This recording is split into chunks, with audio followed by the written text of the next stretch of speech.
All right, so a casting director for Marvel Studios did an interview where she lied and lied and lied about the fact that they have a proclamation about diversity. And stick around to the end of the video to see just how embarrassing it got.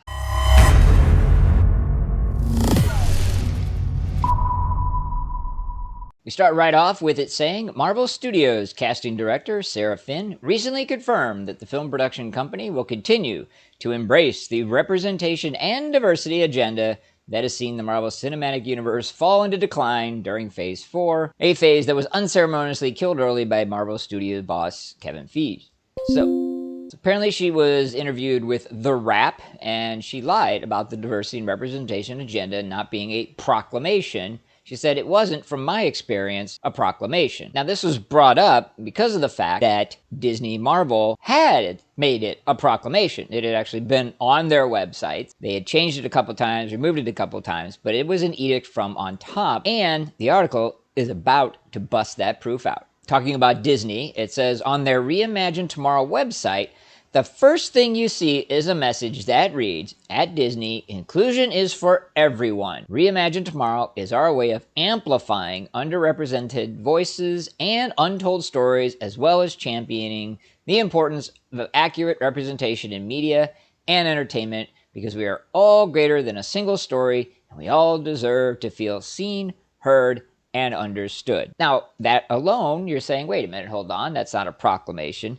Okay, this is a bunch of big corporate speak. No brainer there. They're not saying anything at all and saying everything at the same time. But I'm not going to dive into that because they had put up some things that were very clear. So now we go to the Wayback Machine and we pull up content that's been pulled. So the website previously indicated that they had a goal of making 50% of regular and recurring characters across Disney General Entertainment scripted content come from underrepresented groups by 2022. And there on the screen is what they had originally posted before they pulled it. So they've now explicitly stated that they had a goal of making regular and recurring characters, 50% of them, come from, quote, unrepresented groups, unquote. Again, skirting around the issue a little bit, but this one is definitely more clear. It doesn't stop there, however. Now, they did update that content and changed it. And so it now reads, we are committed to inspiring a more inclusive world by reimagining the way we tell stories and who tells them. Our intention is to broaden access and diversity in our industry by adopting inclusion standards across Disney General Entertainment and live-action studio productions by the end of 2022, with the goal of advancing representation in front of and behind the camera, in marketing, and more. They're back to the corporate speak, the double talk. However, there's one final nail in the coffin. They got a hold of ABC Entertainment's inclusion standards. Now, this is a standard, no different than the standards you have at your job. This is, I don't know, what's the word, proclamations that the company has made. And this calls for 50% or more of regular and recurring written characters to come from underrepresented groups, which is code word in corporate speak for minorities. Not only do characters have to come from underrepresented groups, but 50% of actors should as well. They don't stop there. These standards include quotas for producers, writing staff, directors, and, ironically, casting directors. The casting director who stated these don't exist. And so here they are in all their terrifying glory. 50% of everybody has to be. They even mention quota. There is no firmer proof of a proclamation, of a shoehorning in of individuals and character types, all in the name of this inclusion, diversity, whatever you want to call it. But there's more. So Kevin Feige also revealed back in April 2021 that the Eternals film was moved to the top of their release schedule due to the race and gender swaps that are part of the overall representation and inclusion agenda. He told Variety, this is his quote, well, the notion of switching up the genders, sexualities, and ethnicities of the characters from the comics was baked in initially. That was part of what Nate Moore was really advocating for in moving Eternal to the top of the list for us to start working on. Pay particular note of that quote. At no point, and this is a recurring theme, is there any mention of the importance, character development, plot, and, specific to the Marvel Universe, overarching long-range plan. Feig didn't shut up at that. Feig would also note that they set out with the intention of changing characters before they even got to casting. If that's not a quota, I don't know what is. He said, this is his quote, "When it came to casting, that also did affect it. There were some characters that we changed from male to female. There were some characters that we knew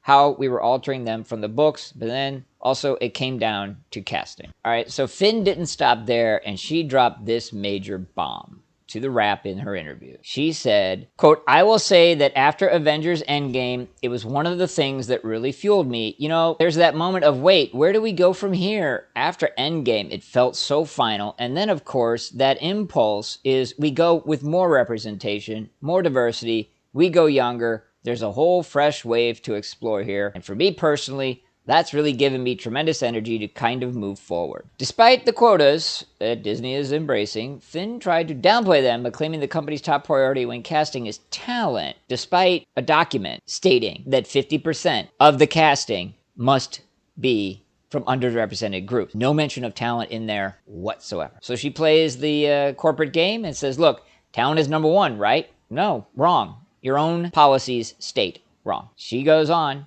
Does this person have talent? Do they have talent not only to play what's in front of them, eventually go the long distance? Because we've seen so many of these characters evolve and change over time. So I certainly think talent is a starting point. Your own documents say. So this is all a lie and all utter bullshit. All right, so there's two things I gotta rehash here real quick. Number one, I touched on it. The fact that in all of these interviews, in all of these proclamations and all these statements on their website, they make no effort and do not even begin to mention plot and character, the two most important things. And honestly, as has been made very clear throughout almost all of Phase 4, those things have been lacking tremendously to such a degree that the numbers are there. I mean, this is a business. This is Disney, Marvel, losing money on a scale that they've never lost money before. Absolutely staggering. And number two, and this is the single most important thing that kills me. She made the statement about how after Endgame, they felt like, oh, it's over, it's a final, what do we do here? And of course, she said her instinct was to go woke. You know, she has to, I guess. I don't know. But here is the real problem, because it's not just her. This has been apparently business-wide. Heads up, Marvel, you have over 100 years in probably 100 different books of amazing source material comics that A, have stood the test of time, and that's because B, they tell interesting, compelling, complex stories, and C, they use in appropriate ways interesting and complex characters. You have all of that at your disposal, and you refuse to take advantage of it. I can't even comprehend. Imagine if you are a writer, and you write a book or a short story, and it's really good, and it's really successful, and then you find out that what you've written is part of a series of hundreds, if not thousands, of other books and short stories that you have permission to utilize in any way you see fit. I mean, your head would explode. You'd be like, I'm on easy street. I don't have to do a damn thing. I just pick the best or the most appropriate or the 10 that all tie together, and I make minor alterations because I'm dealing with a different medium. This is what they did in Phase 1, 2, and 3. And it only made them billions of dollars. And now after that, they say, no, we're going to ignore those comic book stuff. You know, it was, I don't know what, too successful? No, it wasn't. It wasn't. What it was you have a generation of writers now, I've said this before, just can't stomach that they aren't very good writers. And so they ignore the success of the past. They try to reinvent the wheel. They try to put their spin on it, and it always fails. Which takes me back to point number one. When is Marvel going to get sick and tired of losing money? When are their investors, when are their stockholders going to stand up and say, yeah, nice experiment, it failed, let's go back to making money? You have thousands of stories. Start waiting them to screen and let the money and the good times roll. So that is my critique of things. What do you guys think? Let's talk about it. Obey your king. Subscribe to the channel and click the notification icon.